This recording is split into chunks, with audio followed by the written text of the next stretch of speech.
దేవుడు చాలా గొప్ప ప్రైజ్ నీ కోసం ఉంచుతాడు. దేవునికి మహిమ కలుగునగా.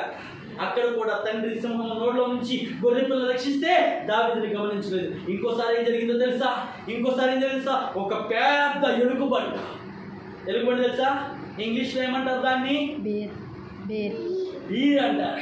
ఆ పెద్ద ఎలుగుబంటు ఆ గొర్రె పిల్లల మీదకి మరలా వచ్చేసిందంట. మరలా గట్టిగా పట్టుకొని ఆ గొర్రె పిల్ల చీల్చేయబోతుంటే మరలా దావీదే ఆ ఎలుగుబంటు పట్టుకొని కొట్టి చీల్చి చంపేశాడంతే. అక్కడ సింహాన్ని చంపాడు, ఇక్కడ ఎలుగుబంటిని చెప్పాడు. ఎన్నింటిని చెప్పాడు? రెండింటిని. రెండు సామాన్యమైనవా? ఇక్కడ చూస్తే అక్కడ వారిపోతాం మనం, అసలు ఆ దాఖలాల్లోనే ఉండం మనం కదండి. అలాంటిది దావీదు సింహాన్ని చంపాడు, ఎలుగుబంటిని కూడా చంపాడు. రెండు బలాఢ్యమైనటువంటి క్రూర జంతువులే.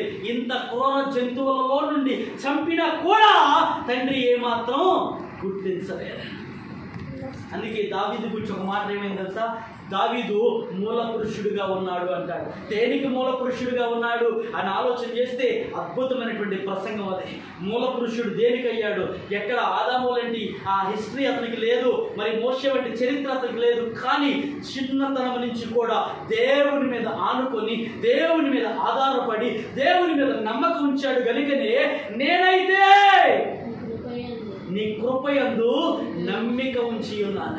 కేవలం ఆయన నేనొక్కడిని మాత్రమేనయ్యా, నీ కృప మీద మాత్రమే నమ్మిక ఉంచా. నీ కృప నాతో ఉండబట్టే అలనాడు సింహంలో నుంచి నేను రక్షింపబడ్డా. నీ కృప నాతో ఉండబట్టే ఎలుగుబంటి నుండి నేను రక్షింపబడ్డా.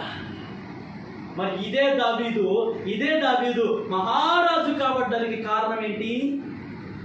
అలనాడు జరిగిన యుద్ధం చూడాలంటే దావీదుకి చాలా ఇష్టం. ఎంతమంది కొట్లాడుకోవడం అంటే ఇష్టం తెలుసునా? ఎక్కడన్నా ఫైటింగ్ జరుగుతుందంటే ముందు మనమే ఉంటాం. ఎవరన్నా ఎక్కడన్నా కొట్టుకుంటున్నారంటే ముందు మనమే ఉండాలి. అదొక రకమైనటువంటి ఆనందం. దావీదు కూడా మీకు లాంటి వాడే. ఎవరన్నా కొట్టుకుంటే చూడాలని ముందు కలిపేవాడు. అనుకోకుండా ఒకరోజు ఆ సందర్భం వచ్చి, దావీదా తండ్రి పిలిచి, దావీదో ఇట్లా నువ్వు ఈరోజు గొర్రెలు తీసుకుని వెళ్ళాల్సిన పని లేదు. ఇదిగో నీ అన్నలందరూ ఎక్కడున్నారు? యుద్ధ భూమిలో ఉన్నారు. ఎక్కడున్నారంటే యుద్ధ భూమిలో ఉన్నారు. ఆ యుద్ధ భూమిలో వాళ్ళు యుద్ధం చేయడానికి నిలబడ్డారు. ఎన్ని రోజులు నిలబడ్డారు తెలుసా? 40 రోజులు నిలబడ్డారు. ఓ నాయన, యుద్ధం చేయడానికి 40 రోజులు నిలబడ్డారు. ఊరికే కొట్టుకోట్లా. ఆ సైన్యం అక్కడ, ఈ సైన్యం ఇక్కడ. ఎవడు ధైర్యం చేసి ముందుకు వెళ్ళట్లా, ఎవరు కొట్టుకొని ముందుకు రాట్లా. అటువైపు నుంచి శత్రువు అయిన వాడు ఒక్కడు వస్తున్నాడంటే ఎవడాడు? గొలియాత్. ఆడ రావడం మహా అయితే మీరు రేపు చెట్టు అంత బాగుంటాడు. ఎంత పెద్ద ఒళ్ళు ఉంటుంది ఆడికి. మంచి కత్తి డాలు అన్ని పట్టుకొని ఒక్కడికి ముందుకెళ్తాడు. ఇప్పుడు ఆ రేకులంత ఉన్నోడిని నేను చూసి ముందుకెళ్ళగలను యుద్ధానికి? ఏం చేస్తాడు? నన్ను అంతరేసి